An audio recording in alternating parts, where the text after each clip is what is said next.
trips overseas coming up, and it's like, okay, we went and started this war for no reason. There's not one single way that anyone can say that it benefits America. Not a single damn thing it does for America, and it's a complete mess in the Middle East. We don't really know how long it's going to go, what's going to happen. Is it going to turn into a full-on conflict with the East? Taxes, gas is going to go up, or taxes are going to go up just for Israel. And American people are sick of it, but they're so arrogant they don't even care. They didn't even sell us this war. Like, you're probably too young to remember, but like in the Iraq War, they spent like a year selling it first, and then they went into it because it wasn't popular. But I think when we went into the war, it still had like about 55% of the U.S. population approved.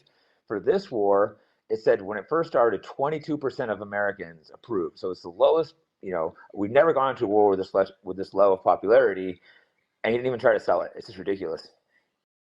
Yeah, they don't care anymore. I mean, that's just proof of how much we've been subverted by Jewish supremacy. The war on terror, the pretext was 9/11 and was tons of propaganda. Iraq war didn't start until 2003, 9/11 was 2001. So you're right. I grew up during the Iraq war, so I got to learn how bad it was, but they just don't seem to care anymore. They just want to accelerate it. And I think that's more proof because George Bush did it for the love of the game. He wasn't even in the Epstein files. They did have a picture. Epstein had a picture of him throwing the plane or sitting like a little child. But Bush just seemed to do it because he hated Muslims. Trump, he's all over the Epstein files. You could probably assume that they applied pressure on him. Epstein called him one of the most evil people that he's ever seen in his life. You think like, wait, what was the blackmail that they have on Trump that they don't have on other people? Then you look back at videos and Trump is saying, Ivanka's so hot. She's great ass. She's a great. It's like, wait, maybe this is why. Maybe that's the blackmail that got him to accelerate and not even try to push propaganda that people believe in. Yeah, I mean, there's at least two 13-year-old girls that claimed that him and Epstein were together at Epstein's mansion in New York, the one that was full of cameras. And you can't believe every allegation, obviously, but it's two girls, 13, both saying Epstein and Trump were together. If you understand the military-industrial complex, you know we have to go to war every decade. There was a report of someone called in. He was concerned about a girl, and then she got like shot after reporting it. So it's so obviously just being covered up by the DOJ, the FBI. They're pulling files. It's crazy when you see that the DOJ and FBI work for these people. It's like us conspiracy theorists have kind of suspected this, but it's even worse than what I imagined. I think it's time that anti-Semites like Jake Shields, I think everybody, I'm going to say this, you deserve an apology. Look how much backlash you faced since you started your podcast. I remember I was on your first episode. I think you've done a great job so far. You put out a lot of proper information. And then people like you were demonized, but you have the anti-war position. If many people listened to what you were saying, then maybe we wouldn't be in the position we are right now at this war. I'm wondering, what are your predictions? Where do you think this is going to go? Are we going to be successful? I don't really know. It's hard to predict. Obviously I don't think Iran can beat us military, but I don't really know what we're going to do. It's like we can keep killing the people, but it seems like we said, oh, they're going to rally and overthrow the government. It seems it's done the exact opposite. They're rallying harder behind the government. They're having massive rallies. They're pissed off, and they're trying to just inflict pain upon the whole region, which I can't blame them. Like, what else are they supposed to do? If they go and make a deal with us, we're just going to bomb them again. So we were supposed to be negotiating a deal, and we went and bombed them. And you know who he sent to negotiate the deal? It was, I believe, Howard Lutnick, Jared Kushner, and that a third guy who's Jewish. So you send three people that are Jewish to negotiate a peace deal, and really for Israel. So obviously they were there to negotiate for Israel, not the interests of Iran, of America. It's the whole government works for Israel. And like you said earlier, I think it's so extreme. I think it's about blackmail, not just about Trump being in control. I think he already was tied in with lots of these rich Jewish billionaires, but then ultimately it comes to blackmail because it's so over the top with like the Iran war. Apparently I heard reports of the CIA was telling him it's probably not a good idea. We don't, killing the supreme, the Ayatollah is probably not going to make them do a revolution. And he ignored them and bombed them anyways. And now the mess we have. I think it goes even much deeper than blackmail. I think this is prophecy. This does align perfectly with Islamic, Jewish, and Christian eschatology with the end times and summoning the Antichrist. You can see that this is, if you look at the way Pete Hegseth is speaking about Muslims, he's saying we cannot allow Islamic prophecy to have nukes. We can't let them have nukes. It goes because there's no legitimate reason. They keep saying that, okay, Iran posed an imminent threat, and then they say it's been an imminent threat for 47 years. So for half a century, imminent threat means immediate. It means direct. It means soon. This is the opposite of imminent. Then they say, Marco Rubio says, okay, they didn't pose an imminent threat, but we need to support Israel because U.S. and Israel are allies. So they can't be consistent with their reasons for war. The only greater reason, what transcends that, is you have to look at faith, because people keep saying, okay, Israel's a fascist regime. No, it's a Jewish supremacist regime. Look at the way Epstein calls everybody goy. So you can see videos of rabbis applying pressure on Epstein saying, we really need the Mashiach, we really need the Antichrist. Then you look at Jewish eschatology and it says that you need Europe, you need the Roman Empire to be destroyed in order for the Messiah to come. And part of their objective is to pin Muslims and Christians against each other, to war with each other while they expand greater Israel. No, you nailed it. It's like they're really trying to bring back this like biblical thing, whether it's the Antichrist, the end of times or whatever, and they believe it. People can say you're crazy, but these people clearly believe it, and lots of these Christians believe it too. It's odd that Christians are trying to help bring in the Antichrist. I also think it's odd that we have a Judeo-Christian alliance in America, but yet, Muslims, Protestant, Sunni Muslims, Shiite Muslims, Orthodox, Catholics, they all love Jesus Christ. The Jews, they killed Jesus Christ. They hate him. They think he's burning in hell. So you think the religions that love Christ would be united against the religions that hate Christ, and that's just not the case. I'm supposed to believe, or Americans, we're supposed to believe that Khomeini was the evil one. There's tweets of him saying that we love Jesus Christ. He is a savior, that he's going to return. We revere him as a prophet. Trump didn't even swear in on the Bible. Mark Levin puts his arm around Trump, and Mark Levin, Lil Bros him, says, you're our first Jewish president. Trump goes, it's true, it's true. Yeah. So why am I supposed to believe that the people covering up for Epstein that can't even say that they love Jesus Christ are the good guys?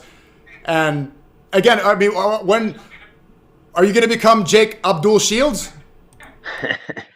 I like Christianity and Islam, to be honest. I see these religions so similar. I think there should be an alliance. It's like, yes, they're not the same religion. There's a few small differences, but there's so much similarities. They both believe Allah and God. They both believe in Jesus Christ and love. I think one thinks he's the God, one thinks he's one of the top prophets. I think there needs to be an alliance between these two religions. It's been a psyop to divide us. It's a clear psyop, and they put Judeo-Christian.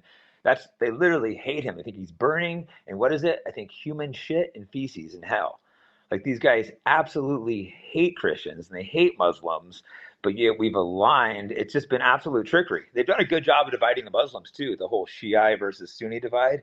So they have them fighting. And, there's a lot of great Sunni people, but the Sunni leaders have been, for the most part, cowards, because you have the Palestinians or Sunni Muslims being massacred, and it's Shiites. I don't know all the details. I'm not like an expert on this, but it seems to be the Shiite Muslims are the ones defending them and fighting for their rights. That's kind of backwards to me. I think the Muslim people need to unite. The Christians and Muslims need to unite and realize who our real enemy is. Well, I think you got it right. You always said, they try to force everybody to condemn the Palestinian resistance, but they were really standing up. And the Palestinian resistance is all predominantly Sunni, right? And these people they're being funded. The axis of resistance is being funded by Iran. So there's a lot more Sunni Shia unity than they make it seem. The propaganda and the lies being spread that it's really divided, that's all part of the psyop and the plan too, right? That's part of the objective. And I think the criticisms of Sunnis, I think it could be really specified at Iran is saying it's the Gulf countries, that it's the leaders in charge of Saudi, UAE, Bahrain, that these are the people that have allied with the U.S., which the Iranians call the Great Satan. So if the U.S. is threatening to bomb Iran so much, and you guys are aligning and allowing military bases there and doing all your business in American dollars, then you're supporting the enemy. So I would not say that's representative of all Sunnis. Yeah, no, I agree. I've been critical, but it's really of the leaders of those countries. And I get it. If they criticize these leaders, they'll probably be arrested and executed. So it's not as easy, So it's easy for me to say oh, I'm constantly bashing Trump and the goy here that side with the Jews. But for those guys that live in those countries, they could get arrested and possibly executed for criticizing it. So it's a little more complicated, but it does suck seeing these leaders like MBS, the crown prince of Saudi Arabia. It turns out he was good friends with Epstein. There's pictures of them together. They're doing business transactions. They have meetings set up. He's all over the files. I think it's 400 or so. His name's in 400 times, and that was just under MBS. I didn't search his real, how you actually say his name, Saudi Arabia. So who knows how tight they are. Yeah, I love going to Saudi, so it's like, it's just, Yeah, I know. I can't go. I can't go to those places anymore. Yeah, I thought of that. I'm like, God damn, I can make good money in Saudi Arabia, Abu Dhabi, but I can't help speak in truth. So now I can't go to those countries probably. But it's if I see evil, I'm not going to not call it out. Hey, something I saw that was dark? You got a rug, a Muslim prayer rug. I don't know the details behind it, but it's something that had like millions of Muslim prayers on it. And Epstein bought this. I think it was that businessman sold it to him. That's like dark. I don't know if that's black magic or mockery or like, what is he trying to do buying Muslim prayers? So Epstein purchased a piece of the Kaaba. The Kaaba is where we pray to. It's the first mosque. It was built by Abraham. And so people say we worship the mosque. No, we don't. This is just the place of worship. And so we pray in that direction, right? A piece of that was sold to Epstein. And the black magic reason behind it is it has so much power. It has so much prayer towards it, so much energy involved with it. Let me turn this into a rug and disrespect it and step on and disrespect the Muslims completely. So that stuff is evil. And that wasn't responsible. That wasn't MBS. It was somebody within Saudi, allegedly. I'm not going to go blame. Maybe that Sultan guy. I'm not positive about that, though. The one that there was that Sultan. That said I read that it was a woman. Maybe it was. Yeah. Yeah. Because he has a bunch of connections over there, which is crazy. He's so connected. It just shows you how the Epstein's connected with our politicians, the politicians of the Middle East. He's like tight with all these in people. India. Yeah, I mean, it's pretty impressive in an evil, diabolical way, everything he's accomplished, like how connected he is, all this. He was doing all kinds of crazy science too that no one's really talking about, like the most elite level of science with top Nobel Prize winners. He was pumping millions of dollars.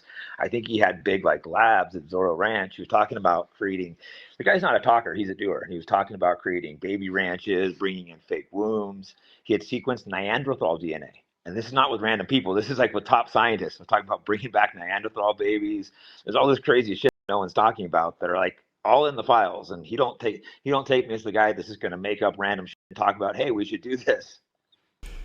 And again, Leslie Wexner, he did say in the 80s that he was possessed by a Jewish demon and a demon that latches on to others. And so if you follow this eschatology, well, you follow that faith, you can assume that Leslie Wexner was possessed by a Jewish demon to accelerate the end of the world. And the reason that he latched onto Epstein was to get him to do the bidding of him and to get the world destruction, to get the world to be corrupted, because the end goal is to summon the Antichrist. I'm wondering now, because you got so much of this stuff right, it's like your Twitter is so funny, you go full frontal. Who do you think is getting this stuff right? Who's on the right side and who's on the wrong side in your point of view? Man, it was complex. That is crazy, that whole thing. In his own words, everyone's like, oh, he's saying. He says he's possessed by a Jewish demon and he can't control it. Like, he says this himself. This is a billionaire. He's dedicated his entire life to world Jewry. And he was also threatened to be killed when he mentioned Rothschild. So it just shows you there's something bigger at play. And I don't know if it's demonic or it does seem like it is. Like, should I use synopsis? And you start realizing there's a spiritual battle. And who's on the right side, wrong side? That's complex, Guys like David Icke have gotten so much right, who I used to think was crazy. I don't think he got everything right, but he's been like getting so many things right. And there's been lots. I mean, thankfully, there's been tons of people that have been good. That's why there's been a change. There's so many of us, guys like you who stepped up, guys like Dan Bilzerian. Nick Fuentes has been at it forever, before us, like going at it. There's been so many guys that have been pushing it, and just so many just random people that aren't that big now are talking about it. Guys with 20, 30,000 followers, and guys coming in like educated out of nowhere, seeing guys that fully know their knowledge. Because the information's out there, so people can wake up quick now. Before, it was so hard finding information. It was so hard fact-checking things. You thought you were like crazy. When I first started looking down this rabbit hole, it's like 4 years ago. It's changed so much that it's all over Facebook, Instagram, and they're going to have a hard time putting it back in because just regular people, like I'll have friends that'll be talking about it and I'll see them 2 months later and they'll just know so much. And I'll be like, dude, like, how did you like figure out so much? Because information's out there everywhere now. What I like about your platform is that you don't spend time pushing infighting and division for the most part. You focus on the bigger issue, which is this subversion of Jewish supremacy in America. So if you see people align with that, then you go on board. I think that within this space, like the amount of infighting, misdirection, and clip farming to try to gain a populist movement is way too much. It's distracting. And it's exactly what Netanyahu wants. When he sees the Goyim divided like that, he's extremely happy and it helps him out. So you do a good job of staying focused on the bigger problem. And I'm wondering, especially because you're a white American, how do you think we can get more people to wake up about this? Because more American soldiers are going to die. People now are saying in the chat that 650 U.S. soldiers were killed in an attack. We know that several are coming back and wrapped in an American flag already, which I think is disrespectful. If they're dying for Israel, then they shouldn't be wrapped in a lie. They should be wrapped in the Star of David to respect the families who are understanding that they're part of a lie, but also as a signal to other troops to prevent them from dying under a lie and deception as well. If troops are thinking that they're going to die for our country because they see, oh, look, I'm going to be a patriot and a hero, I'm wrapped in the flag, and they're really dying for the Jewish supremacists, we should use this as an opportunity, or they shouldn't be even used as an opportunity. Let's just be truthful about what's going on to prevent more death. I think that's the most patriotic position. How do we get more veterans like that? How do we get more people similar to you? You know, Lucas Gage was a veteran of the Iraq War. I think you have an opportunity to reach those people that if you don't reach them, they have the propensity to die in a war for the Jewish supremacists. Yeah, I think lots of veterans are going to start waking up. You know, there's Bahala TV, Nate, I can't remember his last name. I've had him on. He's a Green Beret. He's completely awake to it. More and more people are just seeing it. It's like, it's become too obvious. I don't see how they're going to put it back in. And it's disgusting that Americans are going to die for these racist, disgusting, you know, Netanyahu hates us. They hate us more than anything. Again, obviously not all Jewish people, but there's a lot of them. You know, maybe 80% of people in Israel. You see all those videos of Christians being attacked. I don't even have to say how they treat Muslims. So we're fighting with people that hate us. And some of the people need to realize they're our greatest ally. They have not sent one soldier ever to fight in one of our wars, to fight the Iraq war, Afghanistan. These wars we're doing for them, they won't put a single soldier. They haven't paid a single dollar. They won't let us have any military bases. We have a few of our military guys there manning bases, but the bases are there solely for Israel's protection. They won't let us have anything independent. We only can send our military to Israel if they're fighting for Israel. We only can basically everything we do is for Israel, and they do nothing for us. Not a single thing. You know, you obviously know they attacked us, killed our soldiers, done false flags. They offer nothing, and we offer everything. And people are sick of it, and it seems like it's going to be tough to change because they have such control over our government, and they're arrogant, and they act like there's nothing we could do. But I think their arrogance is going to be their downfall. But we do need to act quick because they're going to use things like Palantir, drones. That's what they think. They're just going to have us all killed. People think I'm crazy saying that, but that's actually what they have planned. I'm wondering, you're good friends with Sean Strickland. Are you going to ever get him to go around? I see he's tweeting about Hamzat, putting him next to a goat. He says that he's America first. Sometimes he criticizes Israel, but he doesn't seem to understand that he's doing the bidding of the non-goy by, dividing more and hating Muslims and thinking that that's an issue. Like he's saying Alex Jones propaganda, the Islamic takeover of the West. When are you going to, I think you have the propensity to wake up guys like Strickland, like those hardcore Americans that have been propagandized so much with, Muslims or terrorists rhetoric over and over again. I try. I've gotten through to him a little bit because initially he was so hardcore, like Israel, that anti-Islam. I think I've definitely got through to him a little bit. He can be difficult. We're kind of friends. Kind of sometimes we fight though too because we mostly get along, but we can clash. Because I think he can be an idiot sometimes. He'd probably say the same, so we can clash. But he's come a long way. He's realized that Israel is not our friend.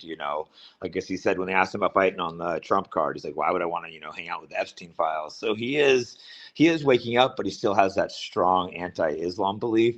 Part of that might just be he doesn't like Hamzat too. You have to figure selling a fight. I think part of it might be his real beliefs, but then maybe overplaying it a little bit because he really wants to sell that fight. So they're going to love pushing that division.